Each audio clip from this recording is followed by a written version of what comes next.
to ensure that the new information, or the real information, may I add, is really sort of registered in his head. The issue of whether what he terms as genocide can be equated to the struggle. And of course it cannot, because there is just no genocide in South Africa.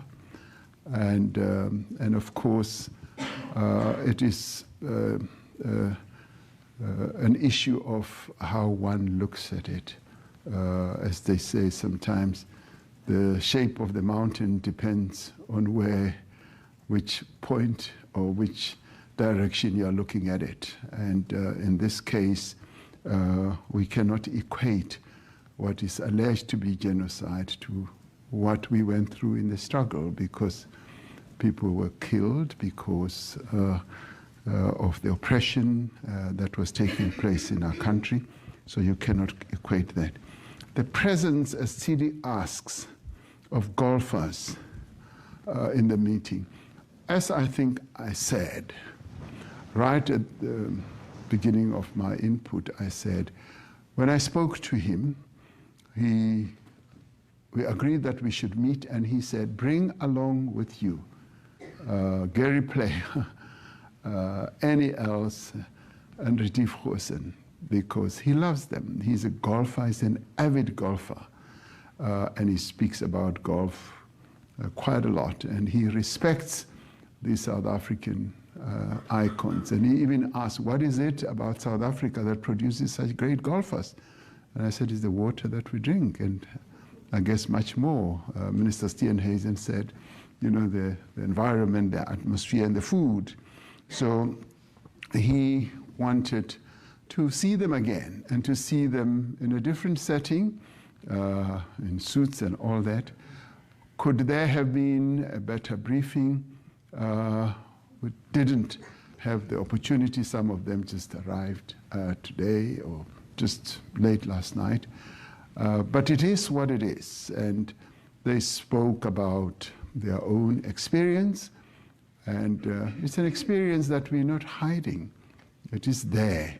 But what we did do is to present and represent our country, and we represented our country very well. No, it didn't come up. And we got an impression that President Trump's approach to the ICJ is that, you know, let the process unfold, but at the same time to focus on peace building in the Middle East, precisely what we complimented him on. We said, we compliment you for the efforts that you're making to build peace, because we as South Africa also want to be part of that process. And we want to be part of that process even between Israel and Palestine, to be able to participate in a peace-building process, so that in the end there should be peace between Israel and its neighboring countries, particularly Palestine. So the ICJ issue did not arise during the lunch. The Starlink issue, was it part of our discussions? No.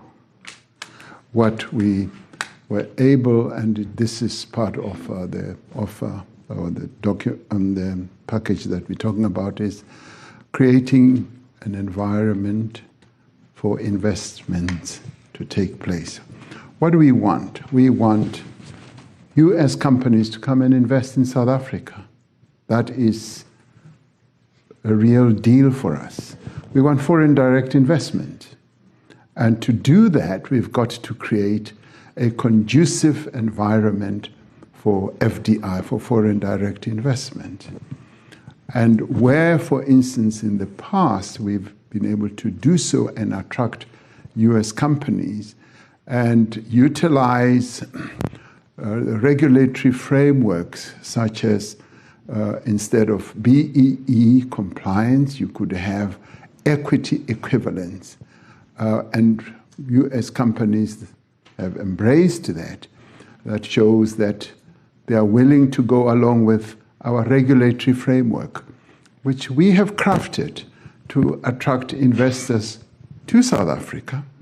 And many other countries utilize a variety of ways to do that. I know, for instance, I was reading that when Tesla wanted to build a gigafactory, car manufacturing factory in China, they were required to have Chinese partners. And they had a negotiation with the Chinese government, and in the end, they dispensed with that regulatory compliance and allowed Tesla to invest directly as a sole company in building a giga car manufacturing facility in China. So what did the Chinese do? They crafted their own regulatory framework, and they were able to come up with a creative way of enabling an investment to take place. Because one, they wanted to bring in an investor, two, create jobs in China and all that. So similarly with us, there's nothing wrong with South Africa to have in the past crafted an equity equivalence provision that has allowed many companies, Amazon, Microsoft, Google, you name them, they have utilized that same type of dispensation. And in doing so, we want to see how best we can attract further investors in South Africa and be able to get a regulatory framework that can allow them to come and invest. And where, for instance, our regulations may be a bit inconsistent with our great intention, we look at them. And somebody asked a question about Minister of Communications. Yeah, that's you, yes. He's going to be able, and in analyzing the regulations of the Communications Act, to see how best we will be able to make them consistent with what we have done in other sectors. And that falls within the realm of creating that conducive environment for us to attract investors to come into South Africa without violating our own rules and regulations, our laws, but it's part of the regulatory reform that we can say we are looking at, because our key objective is to attract investors, to make sure that we are an investable country where companies from outside South Africa can come and invest.